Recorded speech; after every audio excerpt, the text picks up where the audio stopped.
so we're going to delve into the papers we have for today. We'll do some papers and some online newspapers as well. Yes, and I've been joined by the one and only ever beautiful Vivian Kai Loco. Hi. Hello. Hey. Hi, how are you? I'm super. I'm sprightty. Yeah. Yeah. Energy. Energy. My people say energy. Energy. Yeah, but how are you doing? You good? I'm well. Today's budget day. Yeah, it is. So we're looking forward to Dr. Amin Hunter. Yeah. His first budget. This is actually mid-year budget. Yeah. What he's bringing on board, what he's taking out, and everything. I think we are clear that there won't be no taxes on this time. Yeah. But what we are not sure of, whether the old ones, some of them will be taken out or amended. We still have e-levy. Yeah. We still have COVID-19 tax and all that. Wait, so it's possible when they say there'll be no new taxes, that an old tax could be ramped up. But there's not a new tax. But if you're increasing, there's a review there. Okay. So hopefully they won't. Well, I think most of us are looking for the removal of some of these nuisance taxes from the whole system. I mean, who likes to pay tax? I know, the right? whole world over, we all don't want to pay tax, but we know we have to pay tax so that proper development will be carried out, and some of the things we want are done. Utilities, road infrastructure, medical, what have you. But I think we are at a point, based on the challenges the economy is facing. There are two ways to this, or two angles to this. Businesses, individuals, etc., want a reduction or removal of taxes so they can manage things better. And then on the other side, government still needs these revenue to, pump up and, shore up the economy. So both ways, it's not good. But another critical thing we are all looking at being done, which affects all of us one way or the other, is the city issue. Its performance against the dollar and other, this morning against the pound, about 20 cities, and the dollar, about 15 cities. Now, whether you like it or not, the businesses that run one way or the other are affected directly or indirectly. That translates into what they slap on us as, consumers. So every sector, every industry, every individual will want, at least if the city is managed properly, the environment is created for us to thrive better, we'll all be happy. So Dr. Amin Hunter has a lot of work to do as the finance minister. So we're bringing you live. This is supposed to start at 10 o'clock. I hope they're on time. Usually the budget, they'll say 10. Yeah. There's been a day the budget was read around 1. Oh, Lord. So I'm hoping there will be 10. So we'll be live on City 97.3 FM as well as ChannelOne TV. Super. Looking forward to that. But you'll be hosting that in the Yes, I will be. Yeah. So I have a busy day today. I don't envy you. Okay. So you want to start with time? Okay. So I'll start with Daily Graphic. They're still talking about the Badia program that happened on Sunday at Kempinski. They say Arab Africa actually financial consortium will ensure rapid development. President Akufo-Addo is on the front page of the paper with some other key African dignitaries and as well as some Arab dignitaries. Still with the Ghanaian Daily Graphic or the Daily Graphic. I shouldn't come and change somebody's name. I won't disrespect Yagbonrura, my overlord, Samuel Jinapoi speaking. You know, there was some story that they were saying he had been banned from campaigning at the palace and all that. He has responded to that, and he's saying he wouldn't do that or disrespect them. Well, so I'll give you a bit of that at the point. And then talking about taxes, taxman hunts for evaders, ministry GRA in massive taxpayer data cleaner. Why are you eyeing me? I'm not the one who is hunting you. I'm reading what they are saying. So you're looking at me like seriously. And then the final one from Daily Graphic. Prioritize social welfare in petroleum revenue use. Group tells. Okay. Shouldn't we be saying tax woman? Tax woman hunts Yes, because the new boss is a woman. Yes. I think they forgot that it's a woman now. You know, I think so. I think so. All right, the Ghanaian Times has these headlines here. It says, let's break trade investment barriers as we support AFCFTA, increase inflows into continent for development. This is coming from the president, and he's seen there in a hearty handshake with Dr. Fahad Al-Dosari. Ghana requires $12 billion investment over the next 3 years to drive economic growth. It's coming from the finance minister. Promaceto Ghana funds surgery for 10 cardio patients and donates equipment to the Kaneshi Polyclinic. All right, so those are my headlines actually on the front page of the Ghanaian Times. So the back page we have here, another controlled Akosombo Dam spillage looms as VRA continues community sensitization. That's what I have. Yeah. So let me take you to the Chronicle, the true independent, quote unquote, and spear of the nation. They have the attack there. And we haven't quoted their scriptures for a long time. Yeah, no, I like to quote. Okay, let me, and this one is a good one. Proverbs 11:25. What does it say? Whoever brings blessing will be enriched, and the one who waters will himself be watered. Okay. So as you brought us the mushroom, which you was a blessing to... but this scripture is not for me. It's for one of the stories let me finish the thing. Why are you in a hurry to? Because your name has been brought into the discussion. As you brought us the mushroom, I've come to bless you. Relax. Okay, I'm relaxed. As you brought us the mushroom and brought blessing on us that very morning, where some of us didn't know what we eat. We were torn between what we eat for the day. It made it easy for us to have what we eat. And the food was good. It was nice. May God bless your experience. Amen. May that farm you're working on succeed. Amen. In Jesus' name. Amen. If I've watered that, and you'll be watered. Okay, amen. I receive that's it. All. So let's go to serious stuff. Okay. Now the Chronicle says we will vote for Baumia. Child chiefs assure MPP. Is the campaign period. This is where you hear a lot of promises and all that. Whether we reflect in the ballot, in the actual ballot, we'll see. So they are promising, assuring Dr. Baumia that they'll vote for him. Still with the Chronicle, Akufo-Addo supports establishment of African Monetary Fund. You know, over the years, there's been the concern that the Monetary Fund, which is the international one, and other key financial institutions, you know, global ones, which are actually run by the West, are not fair to us as Africans in terms of the rules, regulations, what they give us and all that. Especially if you look at some of these institutions that do, like Moody's, Fitch, what they use to sometimes decide on whether we're doing well or not, to inform decisions of investors, countries to come here, doesn't really fit into the African story. So it's time that we as Africa build our own so we can take those decisions based on our needs. And I think it's a brilliant one. I think it's great. It's important. We've relied too much on the West forever. I agree. You know, in everything. Yeah. So that's a good one. I hope we are able to carry it through. Then group petitions MPP over demolition of Finance's house. And then Ebo Kwanzaa inspires children, school children, on 75th birthday. Happy birthday to Ebo Kwanzaa. Wow. 75th. 75th. Charlie, we are growing now. This name, we have heard it for years and years and years. And now, Chronicle. Yeah. Okay. Well, we have here, again, from the Wishao Paramount Chief, we vote for Baumia. Angry Bagbin sacks MP from house. Charlie, did you watch the video? Charlie, it's a wonderful thing. Wonderful. Say, escort him. And the marshal to giddy started dragging the guy out. So she waits for the guy to leave. If it was being difficult, then you drag him out. But I thought he was too much in a hurry. I think we like power.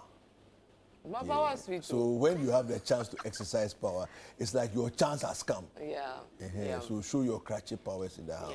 But I've been listening to the debates on both sides, whether, and by debate I don't mean a minority or majority, but the public and people who understand the parliamentary, rules better than all of us.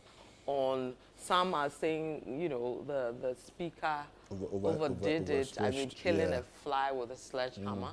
Some are also saying the lawmaker also, what he said was unnecessary. So, I mean, depending on where you're standing, how you're looking at it, either. Well, I mean, for me, without reducing the gravity of the conversations going on in Parliament, I also feel like when you're a leader and you're in charge, the exercise of your strength or your power has to be measured. Like the onus, because if you look at the two different people, the onus is more on the speaker to be more measured in his exercise of authority. Because authority, you have it. You actually have the authority, vis-a-vis the MP. So, well, I mean, we'll see in the coming days, because I'm sure in Parliament they themselves will be discussing the issues. There'll be backdoor on what this means and what this is quite new. I haven't seen that. I mean, I can be corrected if I'm wrong in terms of that. But based on the rule, I mean, what happened? Is it going to Parliament today? Has it been suspended for some days? What's next? So there are a lot of things to look at. He himself, his leader, apologized on his behalf, and he says he doesn't want. He should withdraw that apology. He's not asked him to apologize. He was on Eyewitness yesterday night with Umar Standa, and he was saying, "No, that's unfortunate. I have not asked anybody to, because I feel I did no wrong." So let's see how his leaders go about this in terms of dealing. But I think he should be allowed to go back to Parliament today. He's gotten the drift, and we move on. I'm sure he would. He would be. I'm sure he will be allowed to go back. Well, anyway, we'll see what happens. Two nominated for Supreme Court. Nana pushes more which the issue of whether we should have more people in the Supreme Court, and Bagbin telling them to relook, which led to this whole get out of the so the Daily Guide ends here by saying, Ghana, my place of possibilities. It's a story on page 12 of the paper, Daily Guide. Okay. So with the Business and Financial Times, they lead with Finance Minister seeks $12 billion investment from Saudi Arabia. And then World Bank urges tax expenditure rationalization. And then still with the Business and Financial Times, we have ruling opens the door to re-energizing the oil and gas industry. And then finally with that paper, Newmont appoints first Ghanaian MD for Africa. Experienced leader Abdul Rahman Amwedu to lead operations across the continent. So good one for us, and congratulations to him. And we also have the lithium deal NRGI report is saying that. Continuing on the line of economics and business, T-bills to decline slowly in coming months. We have economy to grow at 3.1% in 2024, set to reach 5.0% in 2026. It feels like it's a little bit slow. I don't know. The economic growth, the growth rate. It is slow. I mean, to be expected. Because a lot of things have to be sorted out, and it will take a bit to revamp properly. The business analyst continues here. It says NCA defends telcos over high data cost. Why is it that it's like Ghana and Kwana high data costs like that? I mean, or is it everywhere? Because I feel as though other people seem to have managed somehow. I do agree. There are some places that the data is more expensive than Ghana. So that one, but... You see, I'm not comfortable when we feel that, some say in Africa, let's say in West Africa, Ghana's data is one of the lowest. It can be one of the lowest, but if in the economy to which these rates in are which we find ourselves, it's still expensive for... We need to do something about it. You need to do something about it. It absolutely. doesn't matter whether in Africa is the second lowest or in West Africa is there. So that statement, that we should stop doesn't saying wash. that. Because it's like saying that, I mean, things are very expensive in Ghana, but it's better than your neighboring country. When you look at the conditions of your people, it's difficult for them to get by. You need to really look at it. And so, I also want to, I mean, throw an advice out there that in economies that are better, stronger, more thriving than ours, where their people are also better, well-to-do than us, their cost of data is cheaper. Yeah. So it's irrational That's my point. to make this argument. Those who can afford it. Those who can afford it are paying less. Yeah, so, for data. I mean, for faster services. Sometimes, and I'm not exaggerating, sometimes I can buy 50 CDs worth of data a day, and it runs out. And I don't do so much, because if I'm behind my machine, I'll probably open my mail, the internet or whatever on my laptop. If I'm not, I'll use my phone to do that. And what do I use my phone to do? Check the websites, my websites and all that. Probably go on YouTube to see what is happening, how to do things better. And then social media, WhatsApp, Twitter to share stories. Before you realize your data is finished. And a day, 50 Ghana cedis. So in a week, if I'm not lucky, I can spend 50 times 7. How much is that? You're talking about in excess of 300. In a week. I mean, how does that work? And we need data to know what is happening around us for information. Absolutely. We need data for so many purposes. So we really need to look at that. And this directive by the NCA for MTN, because they are the biggest player, to keep the cost of their data at a certain amount so that the other small telecom operators can thrive better and have much competitive rates. I think it's not working. Yeah. Really, MTN has the most people, so the majority of us are suffering to bring along these two or three people. The smaller and group. How long have we had this directive? It's not working. No. They are not able to pop it up. Your father is a house. Your father has given you the advantage against all the children, and you are still not, pulling your weight. And then the eldest child who is doing so well. No, not the eldest child. The child that is doing so well because they're putting in so much effort is being punished. And then all the generations are being punished. That's what we are seeing. That's what we're experiencing. So, I mean... It's unfortunate. I mean, NCA needs to really rethink what it is that they're doing. Because MTN's hands are tied anyway. So... Yeah. Well, we have the Anchor, and the Anchor gives us some interesting headlines here. It says, Minister dares NDC for small-scale mining sector debate. Okay. We have Legon Sharks triumph at ChannelOne TV National Swimming Championship. Okay. And faceless military men and police invade Nungwa's 2 lands, destroying building properties worth millions of cedis.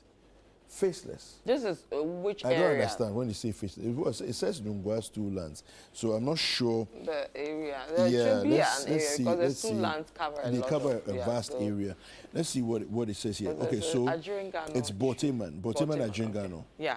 Boteman Ajingano lands in Accra. I think one of the papers had that, and some group petitions MPP over demolition of financiers' houses. It's a story that's been running a bit. I'm told the house that was demolished cost over $3.5 million. So that's a big one that is happening over the period. Okay. So that's what it has here. I'll wrap up with newspapers and we can go online. The Hawk newspaper says, Akufo-Addo asks YEA recruits to vote MPP for job security. And then Mahama donates 20 cars, 3 generators to Liberia. This is actually Ibrahim Mahama, brother of former President Mahama. Over the weekend, he did some donations to Liberia. He had some business interests there. So That's to be expected. So that's it from the Hawk newspaper. Okay. The Economic Times wrap up with that. Of course, media budget review will be here. It's going to be presented today. We have Ghana's cocoa farmers expect yield to rebound in 2024-2025 crop season, and World Bank touts Ghana's inflation fight mechanism. Yeah, well, World Bank feels that Ghana is doing some things right, so hopefully we do more right things and do it faster and deeper. Yeah. So while you are going to the online website, let me quickly read the story to do with Samuel Jinapor for you, which says, I won't disrespect Yagbonrua, my overlord. Now, the Minister of Lands and Natural Resources, Samuel A. Jinapor, has assured the overlord of Gonja land and all chiefs in the area that he reveres royalty and will not act in disregard of his traditional authority. The Damongo Member of Parliament therefore said it would take all steps to iron out any differences that were causing dissatisfaction between him and the Gonja land.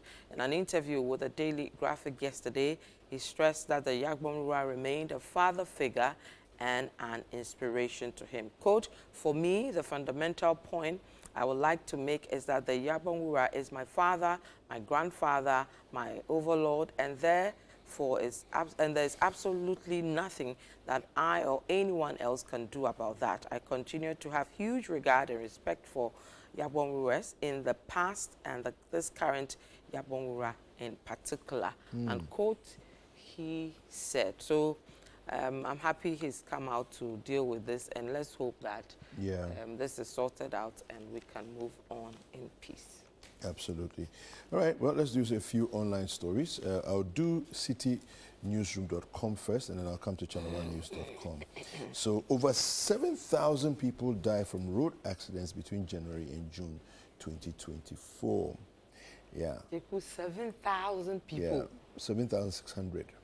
Oh, so almost 8,000 people died through road accidents. Between which period? January and June. So 6 months. 6 months. Yeah, January and June. Hey, 7,000. No, it's irrational. I maybe really drop it the 600. It's irrational. Almost 8,000. It's so actually wrong. irrational. You know, when you look at the way people drive on our roads. Yeah. You see, disregard for traffic rules. You see, Vivian, one of the challenges I have is this. We put a lot of responsibility on the road users. Yeah. Right. I think we should put more responsibility on law enforcement. Yeah. You know, because everywhere in the world that has much lesser numbers in terms of road accidents, it's law enforcement that is used to control the accident, the speed of accidents, right? The discipline on the roads and all that. It's law enforcement. You know, it's not advice and encouragement. Yeah. You know, we like to advise too much. But what do you expect? You're sitting in traffic, the traffic lights are red. Then you see the motorcycle guys, or whether it's Okada or private people, for a second get to the traffic light, and then they look around once they don't see any... and then they move on. You see a policeman standing there. No. They don't say anything. No. And they move with them, those who are on the bicycle. No, 3 or 4 policemen with their motorbikes parked. And they will see the Okadas and other motorbike riders go cross the red light, and they will not flinch. No. Yeah. So I'm thinking, what just happened? What's the point? Yeah. What's the point? Yeah. And there's the second one, when you read the story, says it has to do with wrongful overtaking. Okay.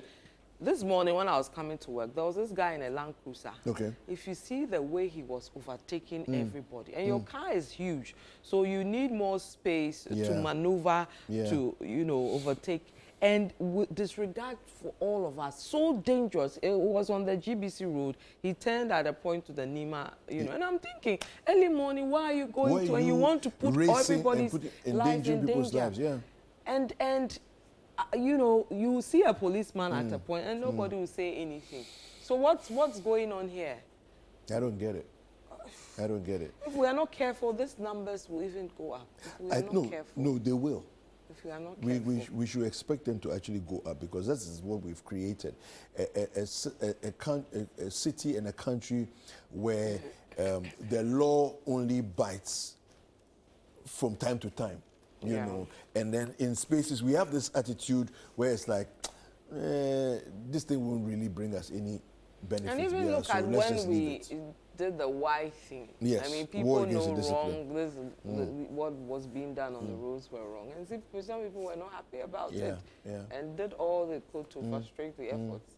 Now we saw people attempting to push in sirens for everybody, you know, for themselves to break. Can you imagine? To drive their lives into recklessness. Yeah. Can you imagine 7,600 people and we don't have that law in place yet? Can you imagine having 275 MPs feeling free to speed randomly whenever they want to? Yeah. Can you imagine the chaos that people would say create? That they will be responsible and all that. And I say that, you know, when the Y thing happened, there was a case where a guy was using the sticker of the office of the president. And he's never worked there. When he was, you know, arrested and they asked him, where did you get? He said, oh, somebody got it for him. Yeah, that's so you could pay somebody. So that's the point. Somebody can use your car. Your driver can use your car to do all sorts. And it will endanger people's lives. I'm not sure if you are sitting in the car as a responsible MP, you would watch for your driver to misbehave. But when you are not sitting in there, you mean, feel me well. Feel me well. You want to talk that's about the one I'm coming to ask you. Feel me well. Feel me well. You know? And he was so proud of himself, and he wanted, you know, thought he was so right that the person doing the right thing should be arrested. We are talking about which constituency. I've forgotten this constituency. He lost his seat subsequently. Is it Odan? I've forgotten. But somewhere in Odan. It was an Eastern region. I think it was an Eastern. So, I mean, recklessness is recklessness. Complete disregard for order, disregard for sanity. It's like, I'll do what I want because I can. Come what me. Because I can. You know, it's very unfortunate. And I think that, look, the whole issue, look, I love the fact that the police visibility has been ramped up. You know, and everywhere you go, at least within the capital city of Accra, we see them. Okay, but, Vivian, I think that the police needs to do a lot more in terms of clamping down, insisting on the right things being done. And then also when we talk about even assemblies, for example, in terms of sanitation, look at Accra. Yeah, it's dirty. It's filthy. And the police visibility thing, they don't act when anything happens. So apparently they are not supposed to. So they're supposed to be visible, but have you realized, if anything, they never come. Wait, when something happens, they are not for action. Their job is not for action, yes. Oh. So have you noticed? They will never, they are there for visibility purposes. It's like, we should see that we know that there are people around to protect, be there for us. But I'm sure they cause, because they never step in. But that's bizarre. They never step in. On my route, I see about 3 or 4 stops where they are. One at but that's very bizarre. The roundabout, Dankwa Circle. Yes. There's another one at Paloma.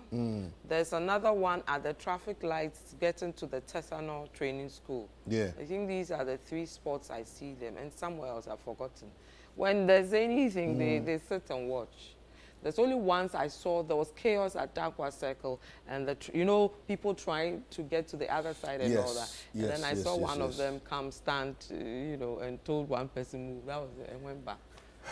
So they don't really, you know. I remember a day when at the Tesano junction, that's you know where the Tesano police station is, right? Yeah. There's the junction that leads from our office here to the main Tesano, and you branch left to Apenkwa. Yeah. That junction, the traffic lights were not working. Yeah. I saw the police sitting in the corner. Yeah.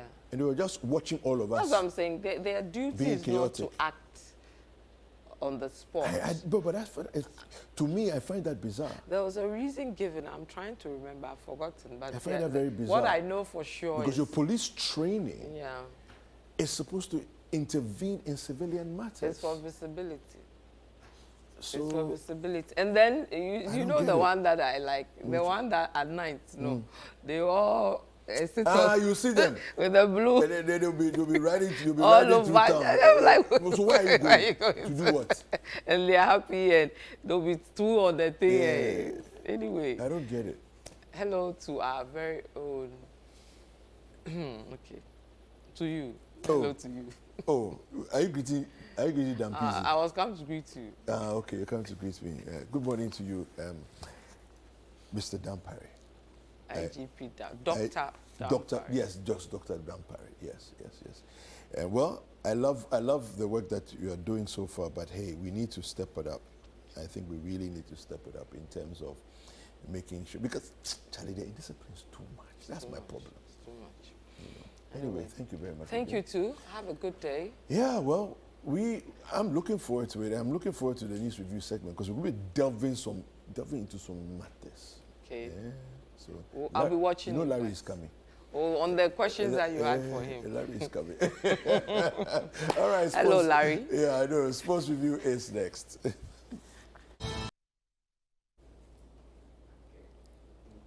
All right, it's time for sports. Right? Should I go? Yes. All right. So now we have some football news, and Hearts of Oak and Bando Hearts of Lions will face off for this year's Bise Manche Homowo Peace Charity Cup. And the match will be played as part of the Homowo Festival celebrations in the month of August.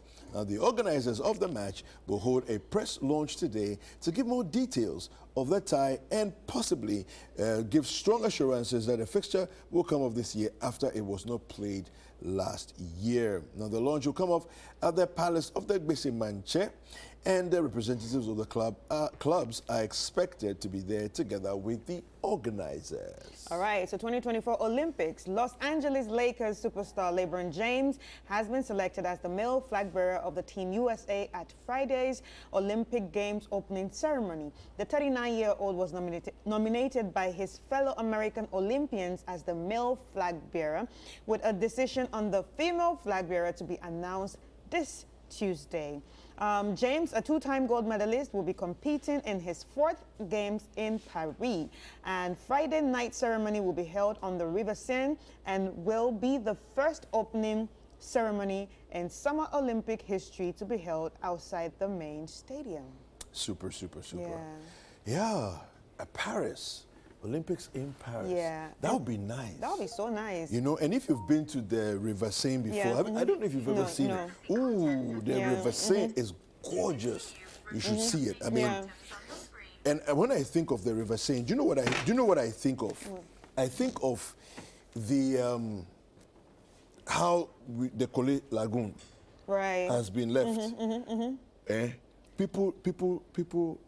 People swim. Yeah. People ride boats as tourists. You can get in a boat and a nice, it's not smelling, it's not stinky, there's no bola. We have a river running through Accra, there's bola, you can't swim. If you swim, you will die inside that thing. A lot of, otherwise you have the skin trash will disease. kill you. Yeah. That's what we have done. People have chosen their water body. Look at what we are doing. Yeah, but you're not talking about the Olympics, especially when it comes to basketball.